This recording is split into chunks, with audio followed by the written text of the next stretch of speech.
guys, it's Soda Girl. I just got home literally 20 minutes ago from my second consult up here in the high desert. It's actually really cool because this office is literally less than half a mile from me, and off the back I knew it was real close, and literally it's like 2 minutes from here, literally. And so off the back I really like the fact that the office is so close, but I did ask her where do they do their procedures at, but they do them down the hill. So that's a bit of a disappointment because I really didn't want to drive down a hill for a procedure. And so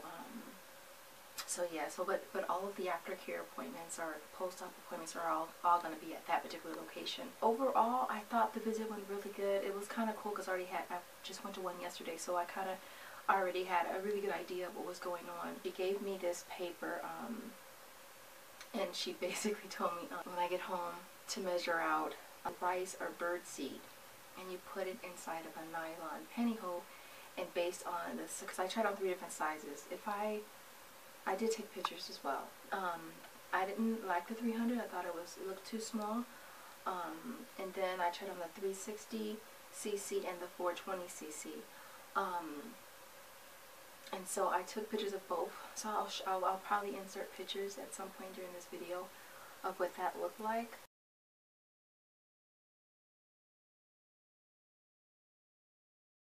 For 300 cc's, you want to measure out 10 ounces of rice. If you want 360 cc's, it's 12 ounces, and then with 420 is 14 ounces. So measure 14 ounces of rice into a nylon and then tie it in a knot. She said don't tie it too tight because you want it to be kind of loose. She just had me put in some bean bags just to kind of simulate the size. So she said go home, do that, and then walk around like that, and just so that you can get a feel for it. I literally don't even, I took my bra off when I was there. I didn't put it back on. And so, my little boobies. And so I'm going to do that and try it out and see how I feel.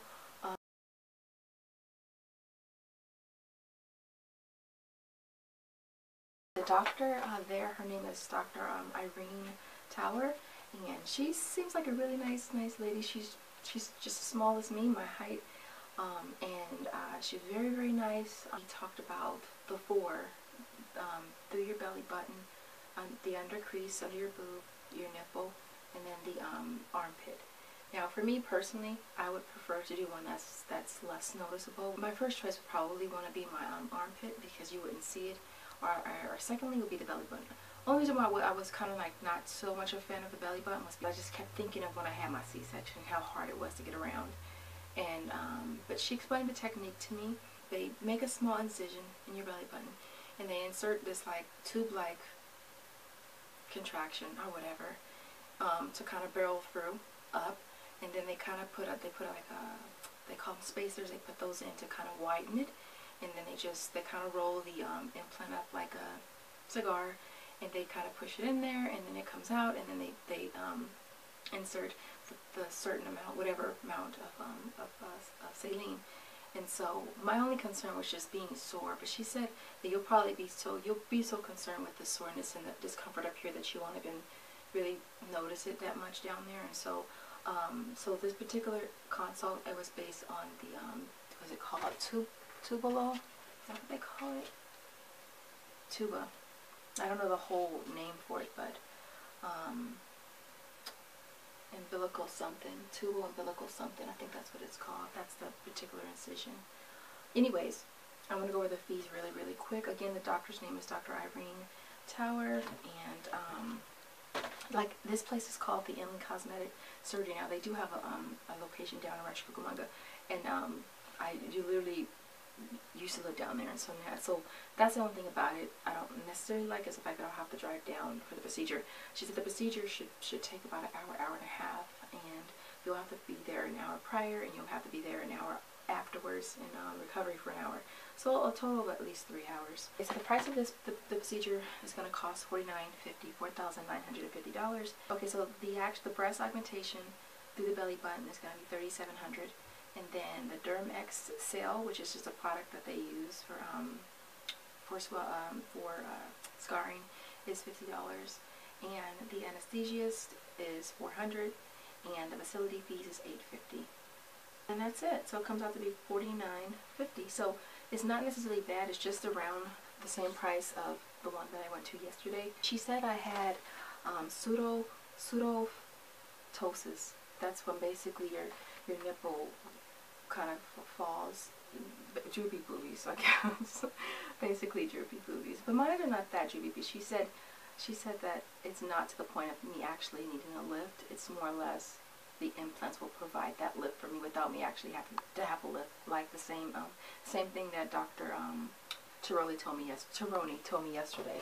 Now I'm probably gonna just go based on one or the other to decide which one I like the best, and then I'll do a video on that once I decide. Let me see. This place, as far as the payment, they said when you make your payment, it's $500, and if you have to change your date, then I believe she said that the $500 is not refundable. I believe she said that. And then once you pay the balance at your pre-op appointment, or at least 3 weeks prior to the surgery date, and if for some reason you have to cancel it or reschedule, then they charge you 20% of that. So you'll get back everything except 20%. I think she said the earliest that she has is December 3rd. So both places are pretty much around the same. The other place said December 4th is the earliest, and this place said December 3rd is the earliest. So this one, if I decided to go with this particular place, then I would have to drive down the hill the day before, actually on the 3rd, and then come back and do a pre-op appointment up here, which would be cool because I'll already be up here. If it was on a different date, then I'd have to I'd most likely just stay down the hill and just go to my post-op appointment and then come up after that. But yeah, so that's basically, again, this office, they kind of come down and kind of come down only once and use this office only for post-op and pre-op appointments. And so yeah, and so it was a regular office. It didn't look any different. And so yeah, so that's basically it. I'm still super stoked about it. And again, what I'll do is I will let you guys know when I decide. I'm hoping that I'll give myself probably maybe the end of this week to kind of decide which one I want to go with, and then I'll probably either include my before picture in my before video, either with that video, or she did say the recovery was better with the umbilical one or the armpit one. She said that one is more difficult to do, and I actually think I read that when I was researching that one was more of a difficult because of the angle that you have to go in under. As far as getting back, she said working out and everything. She said 3 weeks. So I was like, that sounds so much better than freaking 6 weeks. But again, she did say you'll have to take it easy, and as far as your job, as long as you're not pushing, pulling, or lifting anything, you'll be okay as far as that to go back to work sooner. But luckily for me, I won't have to go to work. I'm definitely gonna try the rice thing method. I forgot to mention this at my other consult. I will have to have a mammogram, which is gonna suck because I've never had one. They do recommend a mammogram for anyone over the age of 35. Okay, and if I've had one the last year, they could use that one. So I'll actually have to have a mammogram, which is gonna kind of suck because at my job I've had to take a few clients for mammograms, and our clients are developmentally disabled, so it's just hard seeing them have to go through that, let alone myself doing it. So I have to do that, and then I also have to get blood work done as well, and that has to be 30 days pre-op. Okay, so 30 days prior. So that's kind of cool because I can get, and I actually just had blood work done, but they can't use that because it's they have to have it at least 30 days. Actually, you know what? It has to be. I think it has to be 30 days pre-op. So what I'll probably do is just wait until November. Maybe I'll wait until like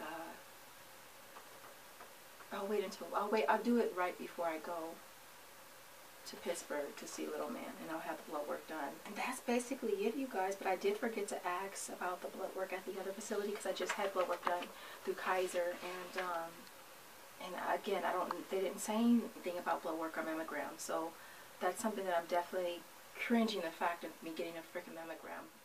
But it is what it is. So again, I'll leave it there. As always, I hope that you guys are having a beautiful day. If you have any questions, definitely ask them, and I'll see you guys all in the next video. Later, guys.